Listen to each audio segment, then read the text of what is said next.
start with you and then we'll pass it over to Rob, and then we're going to integrate together. Tell us a little bit more, future value and a third turn. What are those? Why should we care?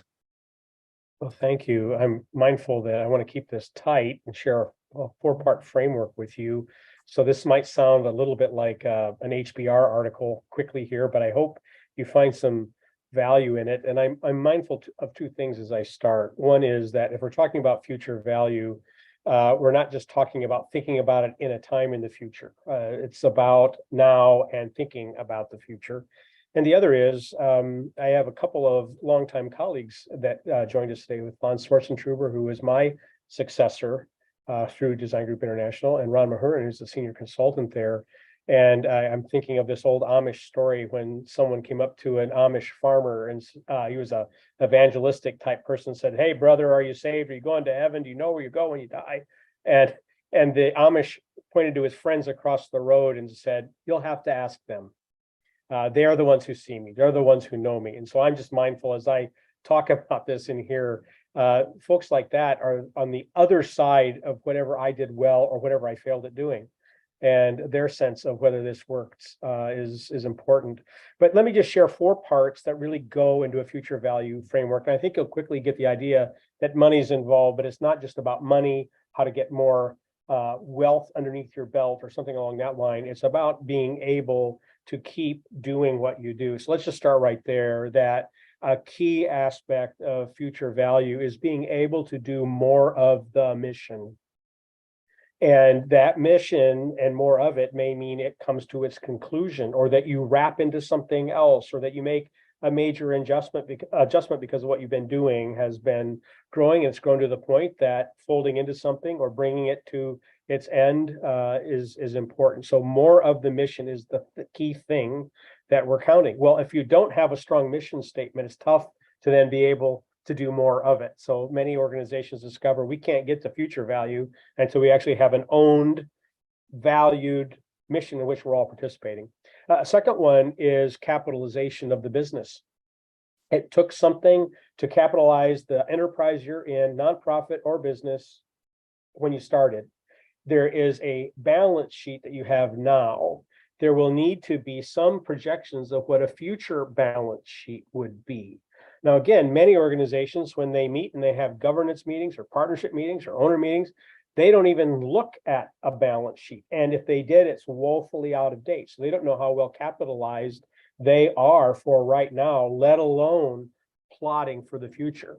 And there is one great big thing in most balance sheets. It'll be something like goodwill, which isn't how much money do we have in the bank. It has to do with our culture, some kind of a monetary value around culture and how we're doing and what our brand strength is. So these are very intangible things that we're also thinking about, even with a future balance sheet.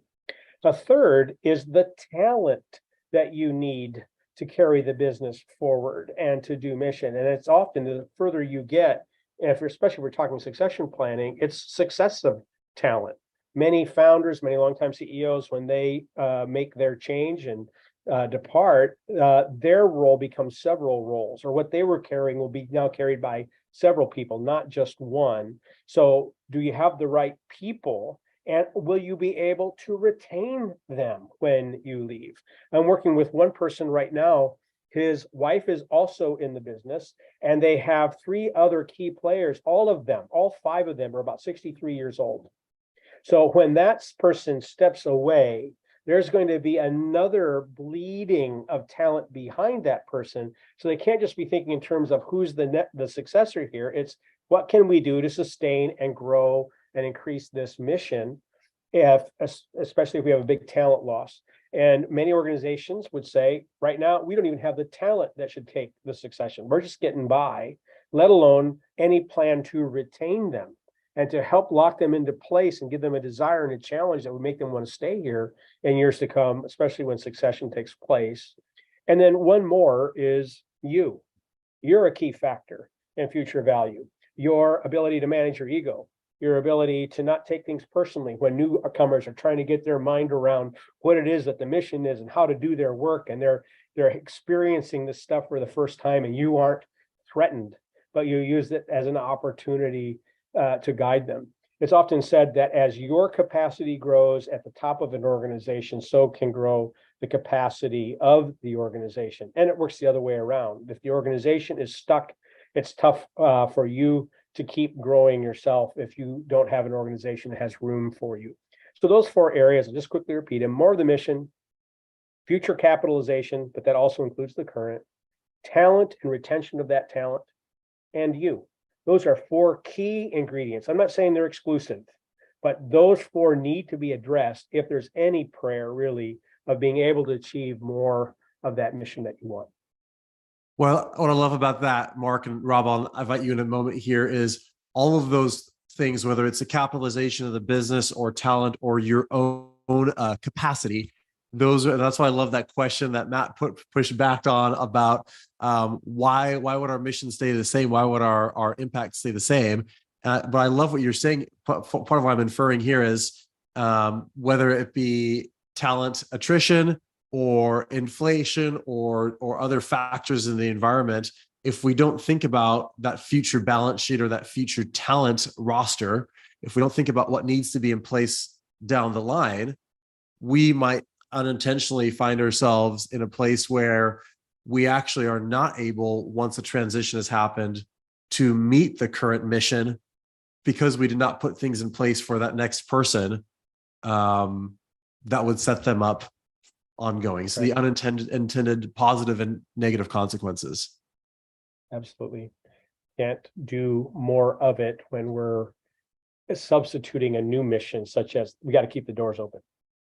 Or I got to stay in business next year too. We want those things to happen, but if that's what we're being guided by, we're not in any position to create future value because we're not maximizing the current. Yeah, it's good. Well, and we're going to circle back around to that as well. Rob, as you think about the impact of investing in whole leaders intentionally, share more about that, why it's important, and anything that Mark shared that spurred your thinking. I'm going to bring those 2 together in a moment, but love to hear from you. As you think about whole and intentional leader development, why does that matter so much for creating future value?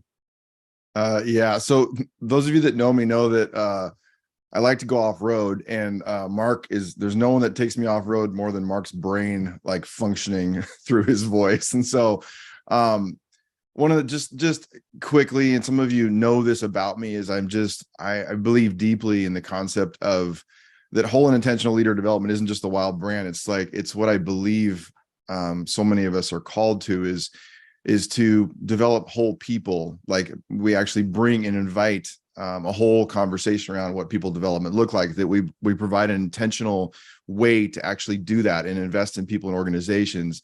I believe deeply that most major movements of change, when I look at Matt Hangen, that they don't, and what he's doing as an example, that it doesn't happen without leaders, and that development is change, and change is difficult for people. And so that's something that's critical for us. But I guess I was asking myself, what is a whole perspective on this conversation? And I want to ask you 2 questions that came out of the chat related to this that we can continue to dig into. But I'm a business leader myself, so please don't hear me like giving you a leading question with these. These are things that I entertain, and I was entertaining even this morning in preparation for this, but maybe an invitation to think.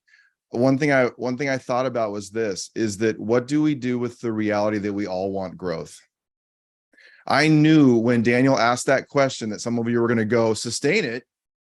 Like most of you were thinking, and I was too, like, I'm not want to sustain it. I want to grow it.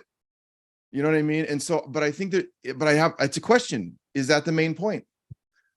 It's almost like growth for us as leaders is as common as busyness. There's hardly a person who wouldn't say, I don't want to grow. And so I think it's something that's interesting in this conversation around future value. The second question I have and I'm sorry, those of you that are new to me, like, this is what I do, is I kind of poke the bear, but I'm also talking to myself too, is I think there's an interesting question. Do we have an organization with a mission that's worth sustaining? I'm not trying to provoke us, but I think that the reality is that as I'm looking at you, some of you don't know this. Some of you are part of organizations that leaders that I know had an impact on, whose names you don't know. And so I say that because it's interesting, like in many ways, like our names are forgotten, but our impact is still there. And so there's these a lot of questions around in organizations themselves. They go away at some point, or they transform into something else, and it doesn't mean they didn't have an impact. And I'm obsessive about scalability and sustainability. If you work with me over the years, I am obsessive about that. Like I always tell team members, it's so morbid. I'm like, do your job as if you're going to get hit by a train tomorrow, so someone else could pick up your job tomorrow. And so I think about this, like, how do we create future sustainability, not just value for people? But I also am reminded in this conversation, I was invited last weekend to the Run to Win auction. Thank you, Caitlin Hoovener. And my nightmare was that Caitlin was the only person that I knew in a very large auction setting. And I walked in, and of course, I immediately ran into a student that was probably a student of mine, Caitlin, from 15 to 20 years ago. And then Caitlin's up on the stage in front of a very large audience at this auction, expressing the mission of her organization that's profound, standing next to a new hire of her, who's a key leader of hers, who's on the stage with her, this young woman, who is the daughter of one of my college buddies who was also there. And I just tell you that, I just open with that, Daniel. I don't know where it goes from there, but I look at Caitlin and I say, like, do you know what a privilege it was to just sit there and see Alice Ann on a stage with my friend Caitlin, who I'm deeply invested in, and say, there is something going on here in terms of future value that is so much bigger than sometimes I get the chance to witness. And so I guess that's my last thing, is that in this conversation, I'm reminded of this, you all, that whether we're talking about future value or succession planning or whatever it is, we're talking about human beings. Like, we're talking about souls. And I'm reminded of that, to never dismiss, to have the processes or even the outcomes that we're chasing, replace this reality that this investment in the future is about these human beings. And that's where I am this morning. It's good. Thanks, Rob. So I'm going to come back around to these two things. The mission that's worth sustaining. And Mark, you talked a little bit about capitalizing. Pull that thread a little bit more on growth and what does it take to continue to sustain the mission, assuming it's a mission that's worth sustaining.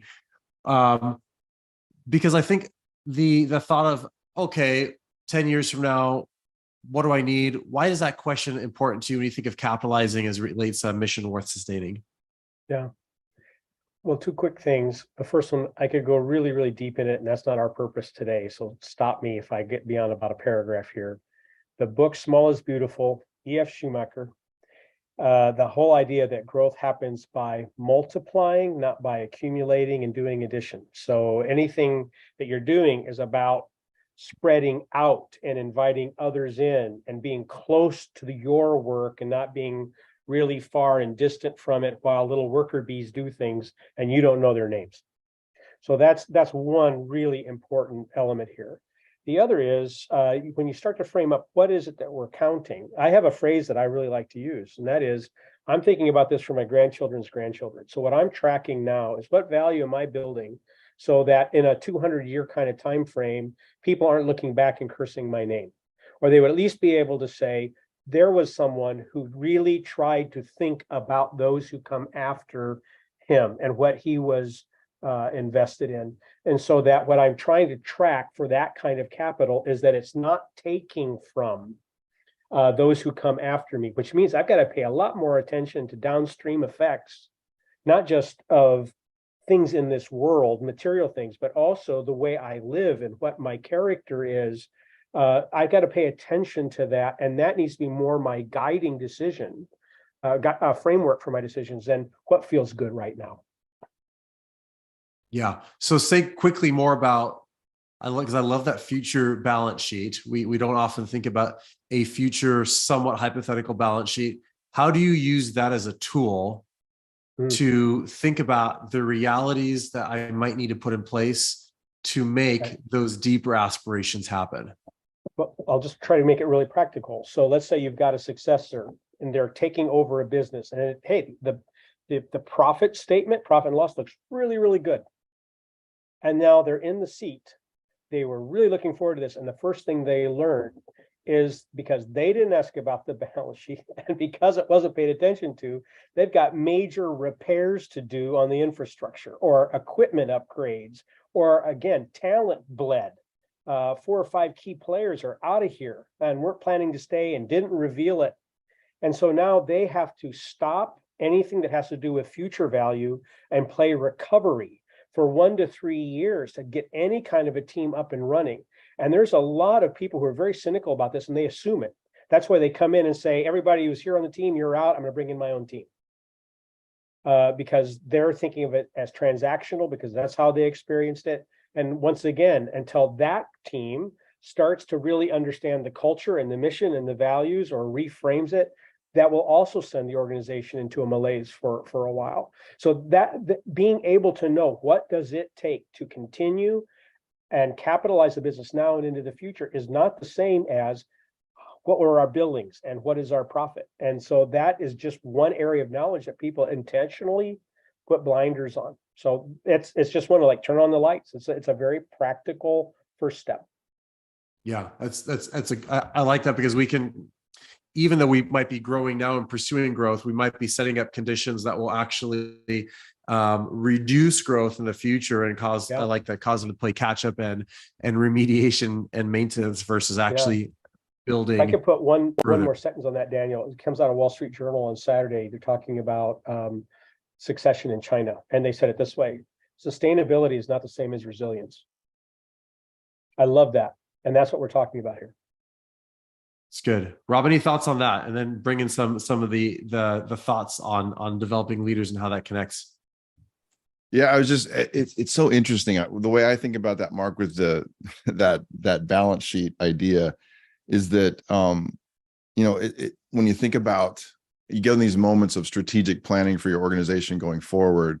And I typically, you start with these, you may start with your finances. Like, I don't know if it matters where you begin, but you're looking at that situation. You look at your product mix, like what is you actually deliver. You look at your systems and processes that you have to support. So in these moments where you take an audit, of what's going on and what's going to be needing in place. And then I think it's interesting when I start to begin to think about, so how many years out am I going to plan for? Because the amount of time matters too, right? So let me say 5 years down the road, what's going to be in place. And it's always, the tough thing about it is it's always a visioning process. It's like when I first went after an investor for WiLD Leaders, I had to dream up a pro forma that may or may not come true. Do you know what I'm saying? And like, it's this funniest thing, like you would think that you would know exactly how you would spend the money if you had the capital investment, but you actually don't. Like, you know what I mean? You're kind of dreaming into a future, but without the vision for it. And I bring that up because in almost every case with every business we work for, where that conversation lands last is, do I have the people who can execute on all those things? Mm-hmm. And so in that conversation is, this is the thing about, I sound like a broken record to some of you, but this is my take on it at this point in my life, is that succession planning. Like when you land there, you do all that audit, you vision into the future, you think about what you need, you think about where you're going, you think about your growth capacity and potential. And it always lands in, do I have the people here now? And so often when we begin to work with an organization, they realize that they don't. Like, that's one of the things that WiLD brings, is your realization that you may not have the people currently that you need to fulfill that future vision. But here's my deal. Like, succession planning is simply leader development outside of a moment of desperation. Yes. It's succession planning is the moment where you realize, like, I don't have the people, I have to do this in order to get there. And I've realized at the end of this conversation, I've done all that other work, and it's what we have to do. And it's one of the reasons that I say, I don't care if it's a brand new manager for the first time, or if it's a very seasoned leader. I think this is something we can all listen to, is that the development of our people begins the day we take the job, not the moment where we realize we're going to leave it. And so it's like, and it's so that ongoing process, because what typically happens at the end of that conversation around that, all that strategic work is I'm thinking about, do I have those people? Who are the potential successors in different roles in my organization? And by the way, major corporations, most of you work for small to mid-cap businesses or nonprofits. Major corporations have done this for decades. Like in aerospace companies, will remain unnamed. They had green rooms where they literally were listing these kinds of things on the walls. And so they would list who are the people that could take over different roles in the organization. I would say that one thing that they weren't doing is asking these kinds of questions. Do they actually see those people, or are they looking at them as resources that either have or don't have what's necessary to lead next? As opposed to complex and nuanced human beings who have a story that's going to play, like psychologically speaking, we know there are multiple variables going on in every person inside your organization that are moving kinds of things. We know that there's certain things that they need to develop. Like come back to Caitlin, because I already mentioned her. Caitlin knows that now we've worked with Caitlin. Caitlin knows that every person on her team needs to understand their own competencies, and also those competencies that might be blind spots or gaps or things they could develop, and needs to share those things and understand what's going on in the team. And it's multiple conversations. So it's not just competencies. It's what experience do my people need next in order to be prepared? What are they called to do? What do they feel called to do? It may not be that they feel called to be here. Who's surrounding them right now? Who are the people? Do they have a network of support? We know that that's a critical factor for them. What motivates them? Are they developing their capacity to develop other leaders? And so as you were talking, Mark, that's just where my brain went, was we typically end with kind of where you did as well, is do I have those people to fulfill that future vision? Mm-hmm. And they're people. So what do those people want? How do they see their life? So that we're not just saying, here's what I want for you, or here's what I want from you. Because if they can't see themselves in it, then we don't have them. We don't have alignment. They're not going to have ownership for it. They're not a partner in it, and they will walk. And do we see how they see their life? That's another layer of it, right? Is like invite them to see it, and then to share that together becomes a powerful thing.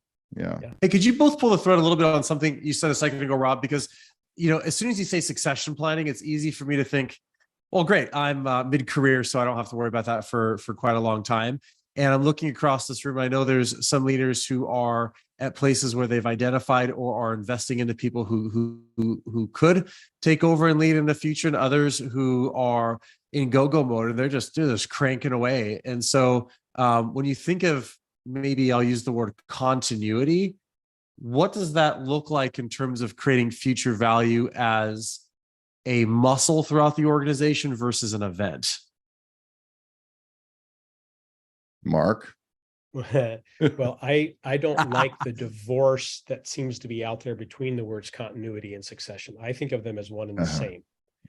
So when you are looking at the continuity side of this thing, and it's not a yin and a yang, they're not like opposites, they are like now and future.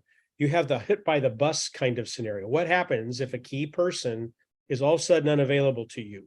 Who can step in without interruption? That has to do with insurance for current value, let alone moving to the future.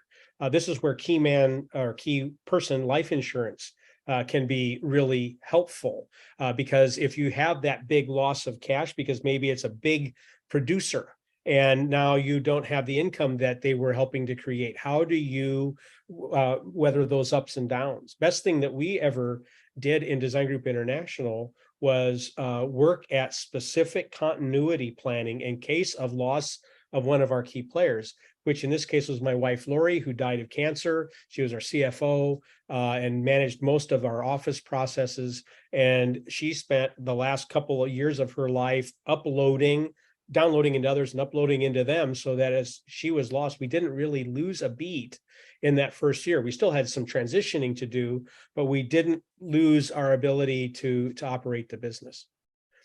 It's good. I would go on to say my family calls me Practical Patty, so I have the curse and the blessing of strategic forethought. That's the way I frame it. But for them, it's always like you're always like kind of looking out for the worst case scenario. So the curse is like that I sometimes am looking at risk management is too high for me. But at the same time, I think the blessing of that is that I think many of us feel this, that sometimes I can't afford the slowdown. And it's not that I mean financial slowdown. I mean also emotional slowdown, because those moments where continuity gets broken, are moments where so many things come to a halt interpersonally and emotionally, not just in terms of the organization's performance. And I sometimes I'm a little bit obsessive about it, but it's just that with Daniel and me, the conversation around continuity, that's why we use that word. And I love it, Mark. I agree with you so much that they're not different, succession. That they actually, part of continuity is a continual seeing of your people, and where you're not only seeing them, but they're seeing one another. So that people are already, so Sabbath joined our team in December, and she entered into a stream of strategic and intentional movement toward continuity. And so that if we see each other better far earlier, that that actually those moments, those speed bumps that come, just don't seem as bumpy. And I think I personally, those are difficult times, and those crucibles teach us something. So they're important moments, but at the same time, I think there is something to a flow in an organization that helps us just kind of move intentionally and better toward the future. So, and it does take time. This is why I hope you'll pick up that article if you haven't read it, where it's the no shortcuts to lasting change article, because I've been asked over the years, how long does it take to develop a leader? And my answer has typically been, I know this is maybe oversimplified, but it takes 3 years to get them ready. So, and I don't mean like none of us become a leader and we're done. It's just, but it's this moment where someone realizes there's a process people move through in time to get them ready for the next challenge that they're going to face. So based on process and time, I'm going to ask each of you, I'm going to go very practical quickly to give us some ways of picturing this, and then I'm going to launch us into some breakouts. So Mark, I'm going to ask you to go first as we think about those bumps in the road and that time horizon as you described it. One of the reasons I love partnering with Mark is many of you have seen us talk about a sigmoid curve and how we model change, and Mark uses as well from slightly different angles. Say a little bit about this and how this can help somebody think about where they are now and how to prepare for future value. And then Rob, I'm going to ask you to give me one picture of what doing that systematic approach can look like, and we'll get into breakouts and dig a little bit deeper. Well, okay, so if we look at our point B on that diagram where things are clearly in decline and things aren't doing what they once did, this is often where the waking up happens. Oh, we should do something about something. In this case, we have some open roles here. We got to fill them up. We've got to try and recover what we sense that we're losing, as opposed to being on the A side of this, that strategic forethought that Rob was talking about, and beginning to say, what are we going to need? What are we going to inject if we're going to keep having some lift? And again, please understand, lift doesn't mean we get bigger as a business. It can mean that, but what it does mean for sure is more of this mission that we feel called to do, that brought us into place and brought us into being in the first place. So what are we going to inject in that to work against those natural forces of decline, inflation being one of them? And I'm working with a number of enterprises this year where they were surprised at what a 10% inflationary bite meant to be able to do even what they did the previous year. So you're injecting that there. But one more element, this is about the leader or leaders as well. So this isn't just organizational new growth, it's the leader's new growth. What new capacity do I need to gain? And I didn't say this earlier. I wanted to say something very counterintuitive here. A lot of gaining the new capacity means you do less. You are more focused. You're going deeper into the core things that you alone can do. It means finding out how to get more think time to develop solutions or approaches to complex problems instead of just churning out the work, which actually prevents you from thinking. So it's at that front end that we want to be addressing those things so that we get to new growth and we don't have to play recovery mode at the back end. Last comment then, Daniel, here would be that if you get that intersection, it's once again the leader or leaders and the organization, both of them working together. If we could make this like a double dimensional diagram, I sure would. that they're interfacing here, and they are either helping or constricting each other as they go. And if you're at the head of the organization, that's the intersection in which you live, and you get to see it like nobody else. So we're hoping that you start to work from seeing it at that point A rather than at point B. It's good, Mark. So Rob, piggyback on that and talk about to get that point A, what does it look like to systematically invest in leaders versus just hoping that the right people rise up or stay? And then that's gonna prime us in the breakouts here. So two things, Mark, just to affirm a couple of things. What's so fascinating is that future value starts with present value. Yes. It's a very interesting. And so when you mention that, and it's something that I had written down in preparation for this, was that it starts with you, as I'm looking at all your faces. And if you don't know this, I'm looking at many faces I know very well. And these are leaders in businesses who have started with themselves. And so even thinking about what it means to develop that future value, we talked about in seeing the other people, but it has to start with you. And so much of our work has been with the most senior leader. It's some of the most critical work that we do. So as I show you this, this is the process that we provide across a year. Now, one of the things that I want to suggest to you is I want you to imagine, as you look at this graphic on your screen, that what's going on around this very structured graphic, you can almost imagine it as layered above this is the reality of the daily operations of your organization. So we know from decades of research on this that development is occurring in real time, in real experiences that those human beings in your business or nonprofit are having every day. And so just imagine whatever your organization looks like is laid over this. What it is that becomes important is how do you integrate development and seeing one another, and teams begin to see each other within the rhythms of that organizational rhythm. And I always said for years that because I was, many of you know that I was a business person, but also an academic for 25 years. And I always told people in academics, in terms of the same conversation, I said, anything worth doing is worth doing in the curriculum.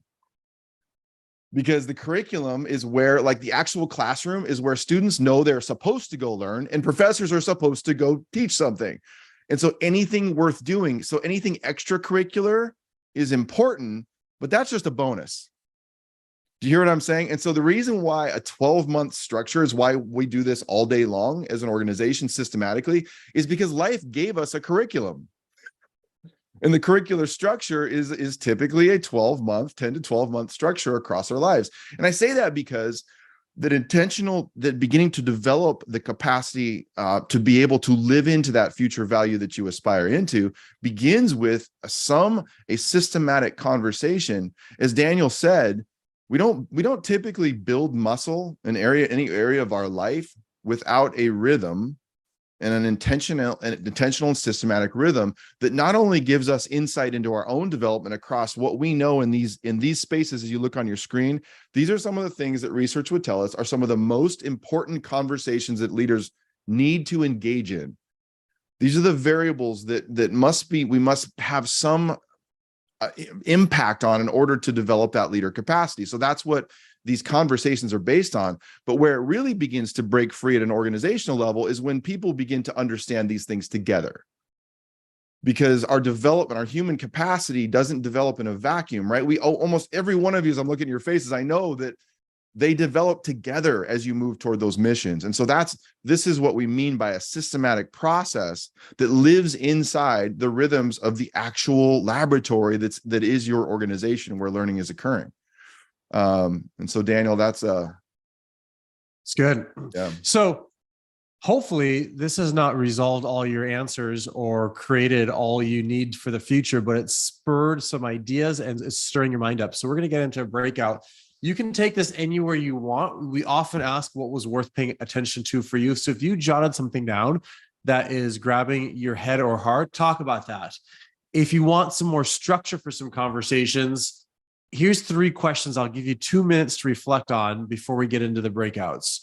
One, as you look at that, think about that sigmoid curve, where are you right now? Are you in the growth, the maturity, the decline, or maybe having springboarded onto a new curve?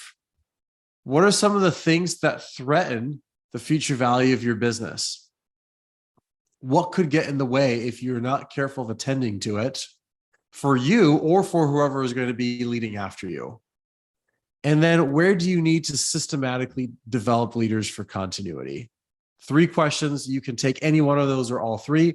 Sabbath will put those in the chat as well. I'll give you 90 seconds to reflect on these questions, take a couple notes, and then we're going to pop into breakouts for a discussion together before we come back and give you the chance to take some next steps and ways to make a practical action forward.